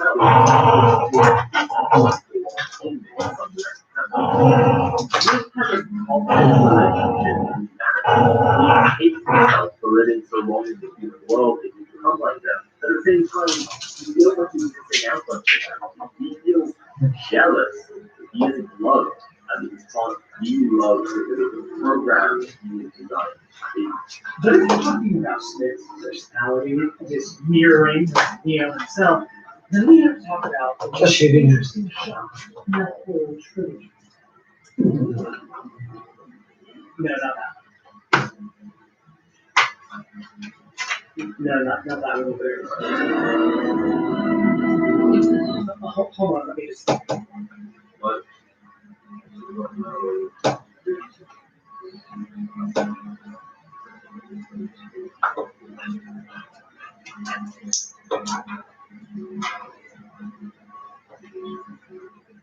This shot, there we go, that's the one. God, this shot. This one? This one. What, you don't see it? Here, there, now do you see it? Oh, there's a light reflector in his glasses. Yes. Okay. And everything, baby. Okay, outside of the action choreography, we produce a lot of iconic poses. What is the most iconic and lasting image of the Matrix series? It's the red pill and blue pill reflected in Morpheus's glasses, right? I mean, it's at least iconic enough that we made the thumbnail of this video. Sunglasses are essential to these films, to the point of seeing. So the Wachowski's very idea of cool image end up manifesting in glasses. Over sunglasses. It is. Now, I think we take the omnipresence of sunglasses in these films a little for granted as a costume choice because of those incredible, iconic shots. But look at it from a pre-production scene. Eyes are exceedingly important for the audience. Almost like they're, you know something? A character behind the eyes is having something. So in the Matrix, the agent is wearing these blocky off-putting shades that emphasize the fact. But crucially, so do humans. Everyone's got sunglasses all the time, whether they're good or bad. Periodically, this can become confusing. Sort of like how in movies, dogs tend to bark at bad guys rather than good guys, so making the dog bark at everyone rather than getting their expectations a little bit. I guarantee you, the producers tried very hard to more for Trinity and Neo out of their sunglasses as often as possible for this exact reason. But more than the symbolic problem, there's also a production challenge posed by having everyone side of their face. You know that thing our silly millions are hard to stare at, study the most in fucking mirrors because they're going to reflect the stage light set up all over. The instant the audience sees a light on the they're going to remember they're watching a movie. For this kind of movie, that's probably not what you want. You see, at first I looked at this shot and I thought, okay, that's a production mistake. Like, this is clearly a one-by-one silk frame with the light pushed right against it. We see in the reverse shots this exact corner of the set, and hey, look at that, the light isn't there. But the more I thought about it, the less I felt satisfied just writing this off as a mistake. Again, I reiterate just how many of the most lasting images of this series involve reflections in sunglasses. In many shots, they go to pains to digitally retouch the reflections in glasses to create images that aren't strictly possible practically. In other shots, like the immediate captains beginning the Matrix Reloaded, they integrate their stage lights into the set so that the inevitable reflections are noted. Go see the scene where characters are inside the Matrix, and while you may catch glimpses of unmotivated reflections, they're so fast, you genuinely have to go frame by frame to notice them. This shot isn't that. This isn't a blinking you'll miss it oopsie doodle. This shot stays on screen for multiple seconds and they cut back to it multiple times. More to the point, it occurs in the first dialogue scene Neo and Setember have in the series. First time they've talked since Neo got inside Smith and made him explode. And what exactly is Smith saying in this scene? But you don't know.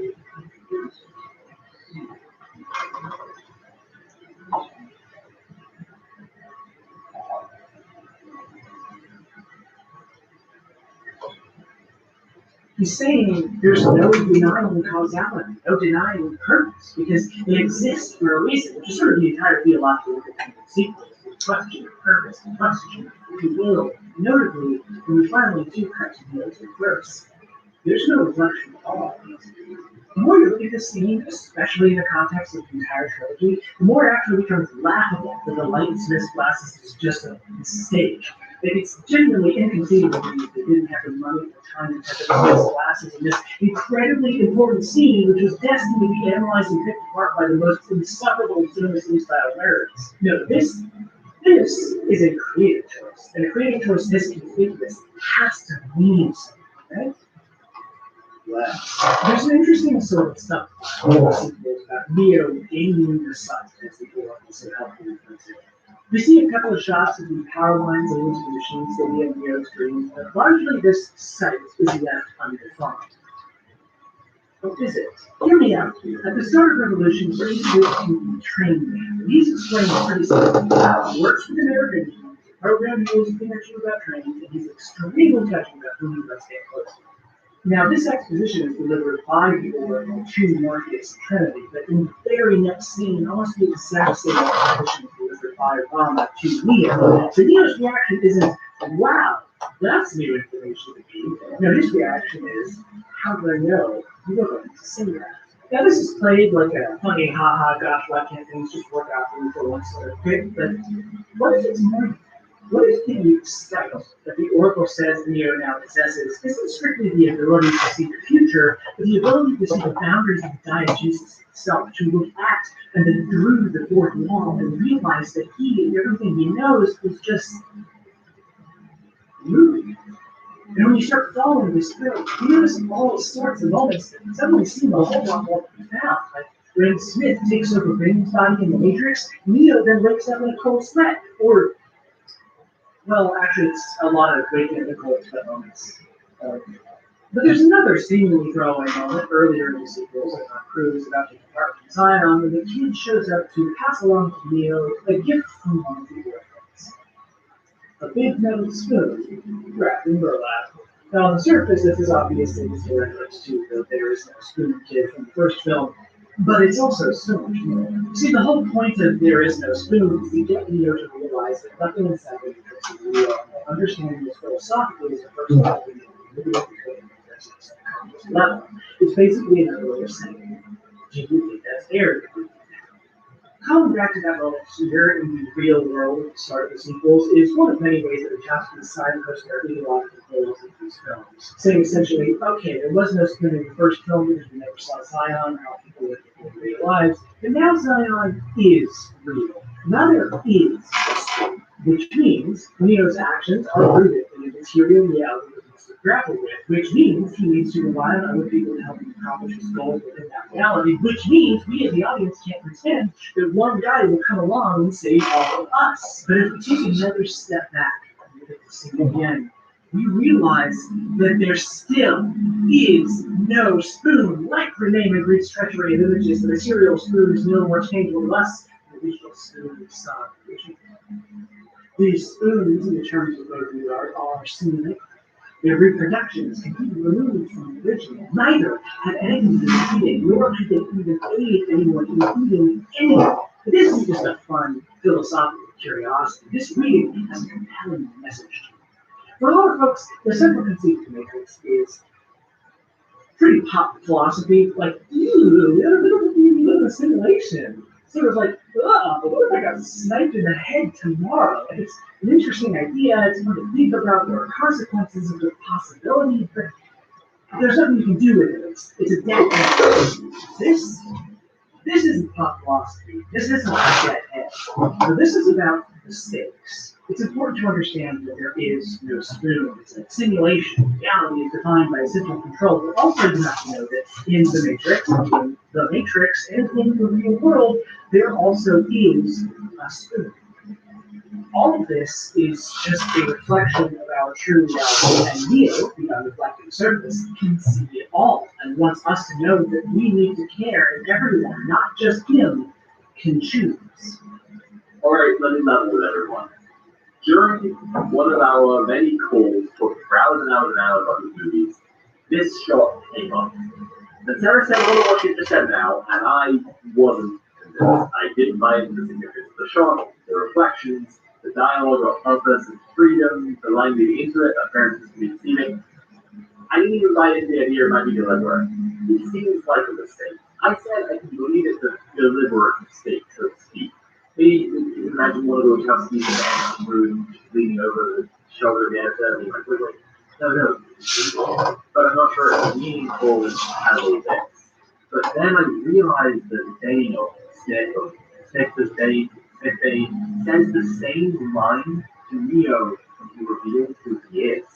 Appearances to be deceiving, which is the perfect payoff to everything this plot has been building to. If you've been watching the sequel with one movie, Smith isn't just telling Neo who he is, though, and that shot from before isn't just looking at the idea that maybe Neo knows the movie. This is something else. This is really significant. The Wachowskis are pleading with you to understand appearances can be deceiving. They know this is just a movie and Smith is just an absurd, over-the-top, cartoonish villain in this movie. They also know that he can and he will exist in the real world. They want to stop him when he does, because when he does, he won't look like Agent Smith. He's going to look like someone you think you can trust. Someone who seems to be on your side. Maybe a Matrix fan. Someone who's taking the risk. But really it's been Agent Smith the whole time. These movies are too loud and fast in this area of who call themselves as a thinking way have taste. And a bit too smart for young action fans who love the first set. They were released 6 months apart and they should have been seen as one film every time and always. Because otherwise you've got one immediate setup and one immediate payoff. And one of those is better, but neither of them is good. But as one story, the Matrix sequels are good actually. We love them a lot, and we hope that we communicated that love to you today. And for some of you, hopefully you can go back to a better understanding and have a more fun time. You might not know it before you this video. There's actually quite a lot of Matrix-related stuff that we didn't even mention. For instance, did you know that in the Matrix Online, Morpheus got gunned down in an alley by a cyber ghost who put inside a tiny haircut? And this might actually be the reason that Lawrence Fishburne didn't return in the Matrix 4? Well, over on my channel, when I talk about stuff, I'm going to be releasing my own video about the Matrix as part of my ongoing series about the films of the Wachowski sisters, where I'll be discussing movies, games, comics, the animations, and more. And who knows? Will be so cool if you're supporting them all. I mean, I know they will, because I'm on the app. But after out of the video, here are some predictions for what could be a Matrix 4, which I'm writing is really just a subtitle Resurrection, based on what we discussed. If none of these are right, we're not posing it's good over it. It's not that serious then. But if any of them are, we're geniuses who've done endless great work and .com. You know, more seriously, this is just here to leave you with some more things to think about based on the movies.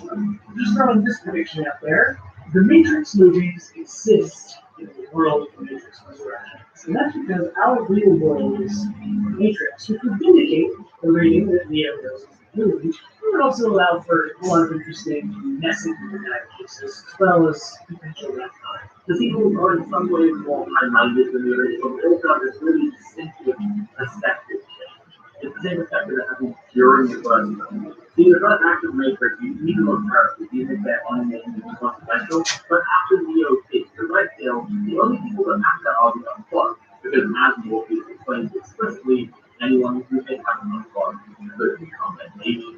The Matrix sequels try to keep the girl Zion instead, for a lot of people with land, who's alien, difficult to imagine and setting. To be honest, familiar with is, the real world one day we live in. If Matrix 4 establishes that our real world is in the Matrix, it would be the metaphor of the Matrix are what is really like to us. And it is like contrast, there's a lot more reason to care about the people who are so plugged into the Matrix, which has a lot of applications and potential for the story. The Matrix 4 is set to come out in December of 2021, and I actually haven't let myself really think about it too much because I don't want to get my hopes up and then be disappointed. Because if there's anything that I can watching the rest of the Justice filmography, it's that their films are best watched after the hype has gone away. Like they make movies that deserve to be seen on their own terms. And if there's anything that I can predict for sure, it's that they're going to do stuff that I didn't expect. I do think that Sati is going to be a good character. She is set up actually looking into the Matrix in Oracle's conversation with Ghost, who is a character in the game, that Sati is an extremely important character. She explicitly says she's going to be very important in the future. It may affect the reality of both the Matrix and the real world. So I figured that that's going to be a big part of the future of the story. Since we know that the American is going to be back, I think it's possible that we might revisit the vampires and werewolves that weren't really depicted as vampires and werewolves. It's actually the Chateau fight scene. Those are supposed to be the vampires and werewolves and ghosts. The ghosts are obvious, but everybody else is just sort of like, dude, Matrix 4 needs to be more explicitly clear, and we no longer just see it pushing the characters in decades. Popular trans movie Matrix, Neo is a trans woman. However, we know that Keanu Reeves has been brought back for this film, so consider the possibility Keanu Reeves only plays Neo outside. This one is a pretty interesting possibility, and it has some place in the extended lore. In the Matrix MMO, which was kind of sort of canon, Neo was put back to sleep by the machine, reinserted into the Matrix, never to be seen again, but one document points to the possibility that human habitat, Sarah Edmonton, Thomas Anderson, could be Neo. So just throw this out there again, alongside whatever PVC fetish club in your face greatness we see, maybe Neo's a woman now. Strong PNG. Yeah. This is unlikely because the other reason is just after filming image photographs, filming scenes that look like they're in the Matrix. Unless Keanu Reeves doesn't play Neo and just plays Keanu Reeves, he actually plays Neo in the movie The Matrix. This is getting silly. It'll be cool. Fine. Now, as we've already said, the Matrix Reloaded can be understood just like the Matrix Began. And if you think about it, so can the Matrix Revolution. Both titles of the Matrix sequels mean this is the Matrix going around another time. The film is pretty much what it does. It retreads of all the same story beats and ideas and themes. In fact, accepting that these sequels are perfect, there's maybe a fan edit somewhere that cuts out about half an hour of action and another half hour of dialogue, which makes the sequels into much explicit. As you consider that movie is a 3-hour rerun of The Matrix with better ideological architecture, more philosophically load-bearing ideas. Considering The Matrix 4 is allegedly called The Matrix Resurrections, it's a natural prediction that we do something like this. It could be building on the same philosophy as the rest of the series, using speaking of structure, retreading the same themes, the same beats, with more modern decoration. A nicer lobby, better walls. Is that how we're going to end this video with that architecture then? Yeah.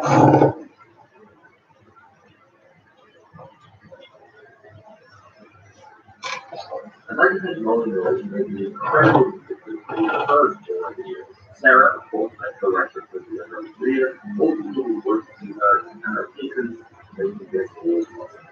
If you're looking at Sarah's channel, it's called Let's Talk About Stuff, and I'm usually on the Patreon.com/PAS. Just for this channel, there's another contract for related for $2 or more than $2. You can see all my videos early and later this year, $2 plus patrons will have early features and podcasts and daily podcasts too. So the Wachowski sisters, thank you for making these movies that I love.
Something only very wealthy and rich mountains can make it doesn't count that very well.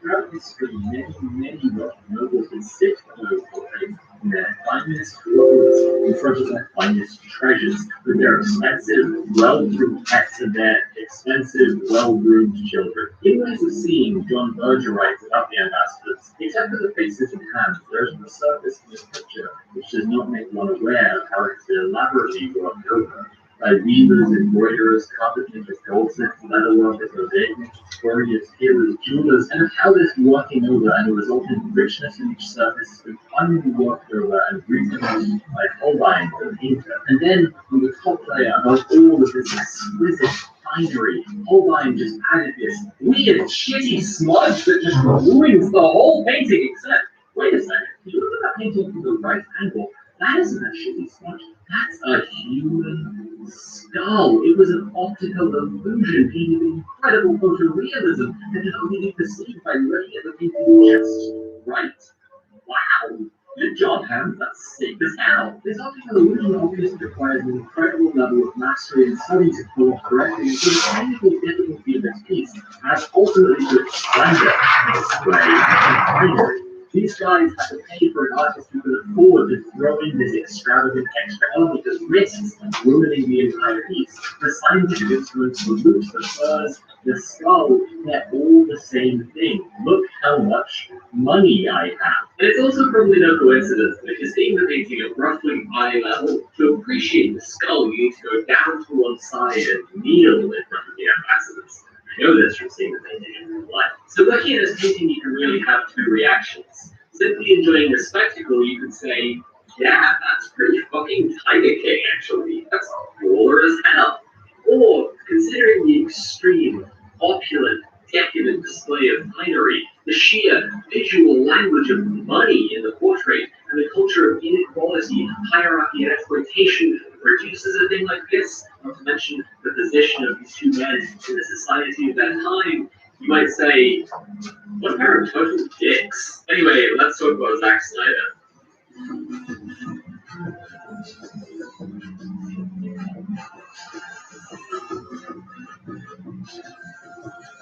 Before we get into Snyder's films, it's important to understand the structure of this analysis. My intention is to examine a pattern of what Snyder does in his films, and then see what messages that sends, what ideology and politics that reflects, and then re-examine these films through the lens of that ideology.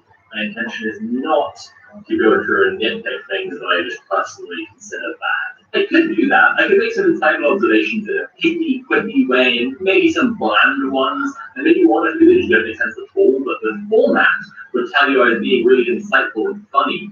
Maybe I even ring a little bell like Pavlov conditioning his dogs so you have the learned response to be saying things, so you laugh every time whether I said anything or not. I could also structure this as a long, aimless ramble to the point where sitting down to watch this was a commitment to just switch off your brain and not think too hard about anything I say, so that it just slips right by you. If I start justifying inhuman cruelty or reactionary politics, I hope that what I've done here is structure things in a way where people can follow along with the logical construction of what I said. Zack Snyder's first film, Dawn of the Dead, is an adaptation of George Romero's gentle, soft, comedic zombie movie from 1978, where, for the most part, some characters just kind of hang out around a wall and speculate on the philosophical nature of zombies. The comparison between the original and Snyder's adaptation marks a bigger general trend that can be boiled down to whether you see zombies as people or not. Zombies in George Romero's Dawn of the Dead are sad, pitiful creatures who shuffle around half remembering their old lives, trapped in a haze of waking death. Sure, they'll eat you, but if you say it's not so you can avoid them, it's really not that big a deal. And the real threat comes from the gun nerd losers who take joy from the opportunity to be violent.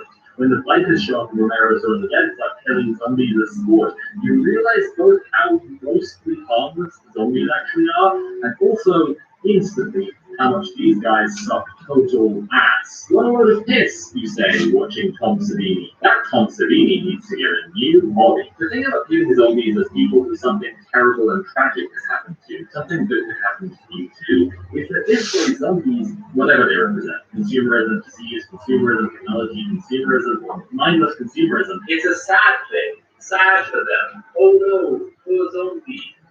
The thing about the shift to seeing zombies as less than human is that now these disgusting things are a faceless horde of monstrous ghouls. They look like that have no agency. So they'd be better off if you just shot them dead. See these human beings who no longer have the ability to take responsibility for their actions and decisions are disgusting subhuman monsters. And furthermore, the humans surviving in these stories who try and take care of one another and maintain a model of society where we inherently owe things to one another get punished by this same morality. I should fess up here that I'm repeating a lot of points made by Matthew, the quickest and strongest of my children, in a video called Who Ruined Zombies that he made on the channel Scaredy Cats. It's really good, you should watch it. Romero's Dawn of the Dead isn't the only important Dawn of the Dead to which is worth comparing Snyder's though, because the screenplay, originally by James Gunn, was rewritten multiple times. And seeing differences between the screenplay and Snyder's film is especially interesting, knowing these are changes that can be largely attributed directly to our boy Zerk. It's a good example of something that would be really useful going forward. All of Snyder's works are adaptations of one sort or another,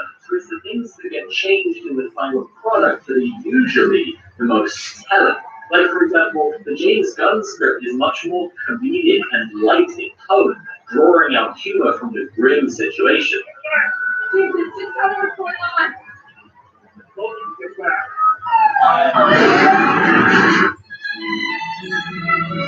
Whereas the final film, as is apparently Snyder's want, is just shockingly humorless. The shot of Muslims praying with a horror sting over it, implying Islam has something to do with the zombies. That's not in Gunn's script. The fundamentalist teacher telling the audience directly that the zombies are God's punishment for gays, premarital sex, and abortions. Not in Gunn's script. This bit where one character spitefully tells another how everyone he knows is dead. No, fine. Oh, tudo bem.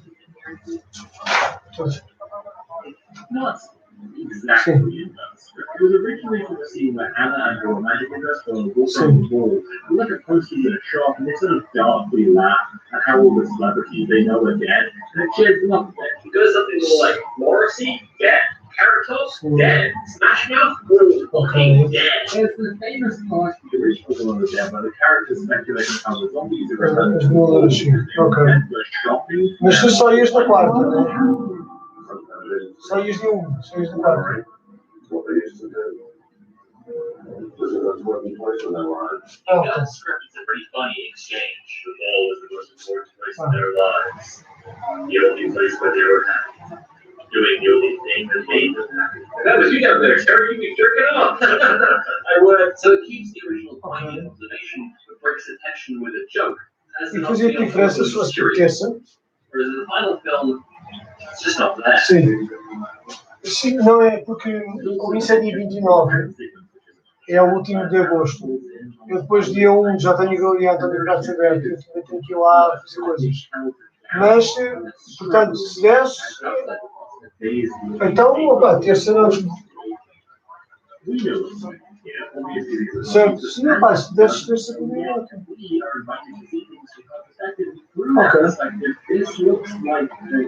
Ok. It really plays into the reinterpreting of Ok, tá fixe. destroy your way of life instead of a population. Sim, deixa eu voltar então. make this point too much. Is what how much rate comes up inside his films. As rate or implied Ok, quando eu falar, rate, ok, quando eu falo com o leitor que este no caso animated diz então, children's owl film também falo com o and presente the deste two então. Superman movies will be Obrigado. pretty jarring. Crucially, it's focused on the 300 Rise of Empire as one of the reasons of fear and of Sim, não, it was so exciting. eu tenho vontade de discussão com a comunidade, portanto, simplesmente There's esta é fixe porque há algum tempo, porque assim, respeito a parte, porque depois quinta como é na abração, vou tentar ir às escolas também, portanto, like Watchmen, é certo, they completely está fixe. reframe the scene to sexualize the victim. Como demos anos, está fixe, está segurando, graças a Deus. The Sally is trying to just get on with her life. Snyder's Watchmen has, to put it simply, a camera that is interested in seeing Sally's body, and as such, that shifts the viewer's perspective from Sally, whose memory is seen that could supposed to be more sympathetic. With Eddie, Eddie is sexualizing Sally when she's just trying to live. We shouldn't be doing the same. Watchmen all over the place actually is a fascinating place to see how Snyder adapts stories to shift them to his world. The simple reason that scene, for example, with Eddie and Sally is the way it is that Snyder's Watchmen is way more sympathetic to the comedian than the book is. From his death scene showdown to the riot set to disco music, the comedian is set up in the film as a classic anti-hero, whereas in the book, his edgy nihilism is just a living excuse for his blatantly fascist ideals. In the film, instead, he's a dangerous bad boy who sees through it all with the wrong methods of those right ideas. In the book, old retired man Eddie Blake just gets straight up murdered, pretty much exactly as you might expect. But in the film, it's this needless action scene where he gets to fight back and show off how tough he still is. He punches a hole right through a wall. And then when he's defeated, he gets to laugh it all off.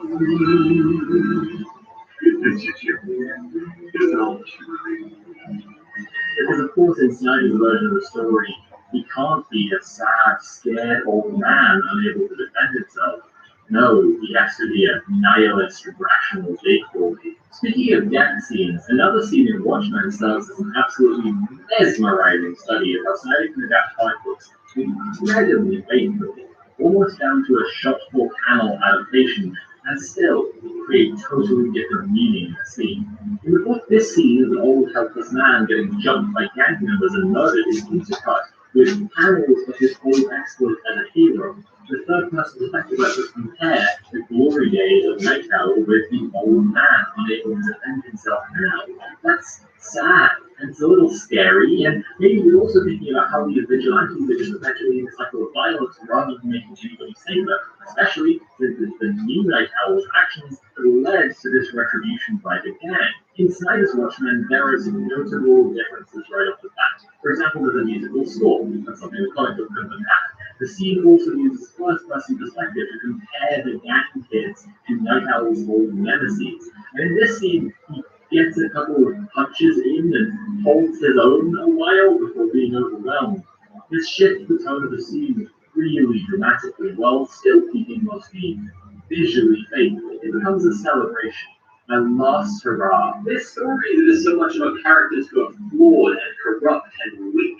Loses a lot in translation when every character gets an equal amount of ass-kissing hero worship. But really nothing affects the movie as much as the reframing of Rorschach as a cool, edgy anti-hero.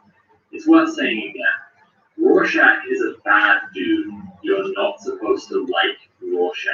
He's a cringe weirdo who writes angry scribbles about how unfair everything is in his diary. He says out loud, in words, "You might as well call me a Nazi." He defends the comedian being a rapist like it's no big deal. What a weird coincidence that the movie treats Rorschach like he's right too. I wanted to make this like, yeah, this is what Batman would be in the real world. But I had forgotten that actually, to a lot of comic fans, that smelling, not having a girlfriend, these are actually kind of heroic. So actually, sort of, Rorschach became the most popular character in Watchmen. I meant it to be a bad example, but I have people come up to me in the street saying, I am Rorschach.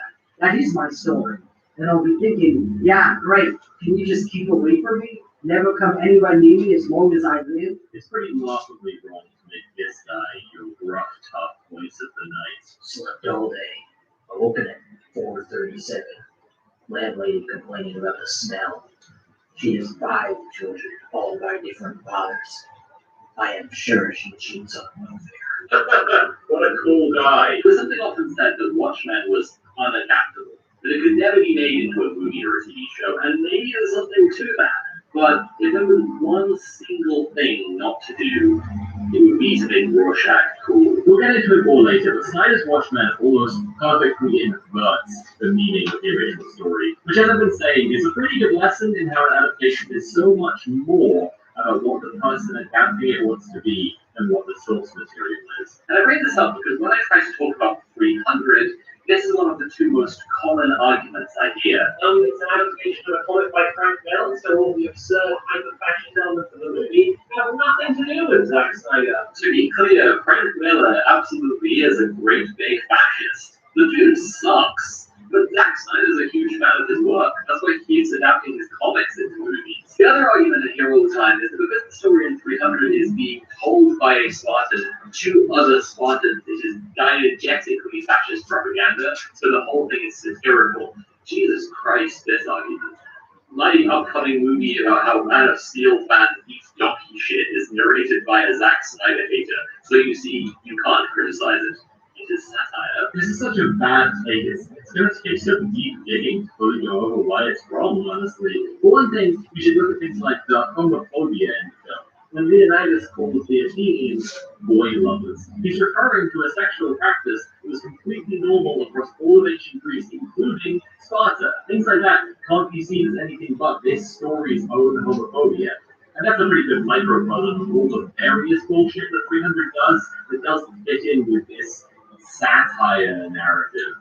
It's just so hard to explain. It's like, I'm just kidding, it's easy. The American military screened 300 for troops going into Iraq to hype them up into an East versus West red-pissed bloodlust, because they understood what the movie's about perfectly well. Stop fucking kidding yourself. 300 is a grim experience, honestly. It's grey and boring and relies on Islamophobic tropes of the faceless horde of Eastern monster men, the barbarians at the gates. It relies on the terror and threat of being assimilated into the faceless masses, because the faceless masses are subhuman creatures who would be better off dead.